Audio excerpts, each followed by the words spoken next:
আসসালামু আলাইকুম। আমি ইশরাত জাহান ইতি বলছি ঝালকাঠি থেকে। রাসেলের ইতি ব্লগ চ্যানেলে আপনাদের স্বাগতম। কাছে এবং দূরে, দেশ বিদেশে যে যেখান থেকে আবার ভিডিওটি দেখছেন, আশা করছি আল্লাহর রহমতে আপনারা ভালো আছেন। আলহামদুলিল্লাহ, আমিও ভালো আছি। আজ আমি আপনাদের সাথে নতুন একটি ব্লগ নিয়ে আসছি। প্রায় অনেক দিন পর নতুন ব্লগ নিয়ে এসেছি। তো আজকের ব্লগে আমি আপনাদের সাথে শেয়ার করব কাঁচামরিচের ভর্তা। আর এখন যে ভিডিও দেখছেন, এটা হচ্ছে বিকালবেলা আমি একটু ছাদে গিয়েছিলাম, তো একটু ভিডিও করে নিয়েছি। তো এখানে দেখছেন কাঁচামরিচ ভর্তার জন্য কাঁচামরিচ নিয়েছি, পেঁয়াজ নিয়েছি, রসুন নিয়েছি, তারপরে চিংড়ি মাছ নিয়েছি। তো এখানে কাঁচামরিচ ভর্তার জন্য এই যে পেঁয়াজ, রসুন, চিংড়ি মাছ এগুলো হলে আর কি কাঁচামরিচ ভর্তাটা বেশ মজা হয়। তো এক এক করে আমি সবগুলো আপনাদের দেখিয়ে দিয়েছি। তো শুরুতেই আমি কড়াইতে তেল দিয়ে দিচ্ছি।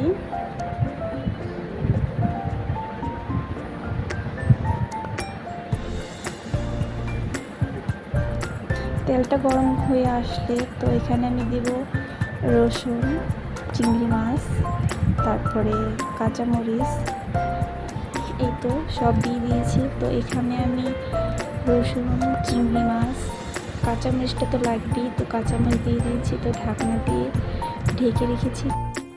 তো পেঁয়াজটা আমি ওখানে অ্যাড করিনি, কারণ পেঁয়াজটা যদি ওইগুলোর সাথে দিই তাহলে আর কি পেঁয়াজটা পুড়ে যাবে। তো আমি পেঁয়াজটা কাটা হয়নি, পেঁয়াজটা কেটে নিয়েছি। এভাবেই পেঁয়াজটা একটু মোটা মোটা করে কাটলে আর কি পেঁয়াজটা পুড়ে যাবে না।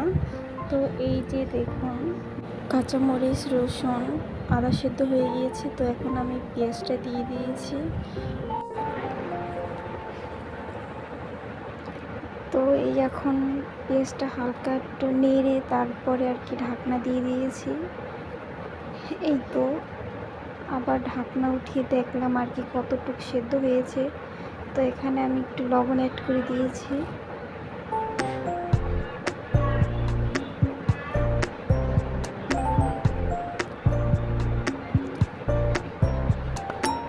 এই তো আমার কাঁচামরিচ, তারপরে আর কি রসুন, পেঁয়াজ সবটাই সেদ্ধ হয়ে গিয়েছে। তো আর একটা বাটিতে আমি ঢেলে নিয়েছি। তো এখন পাটায় আমি এটা বেটে নেব। এই তো আমার কাঁচামরিচের ভর্তা বানানো হয়ে গিয়েছে।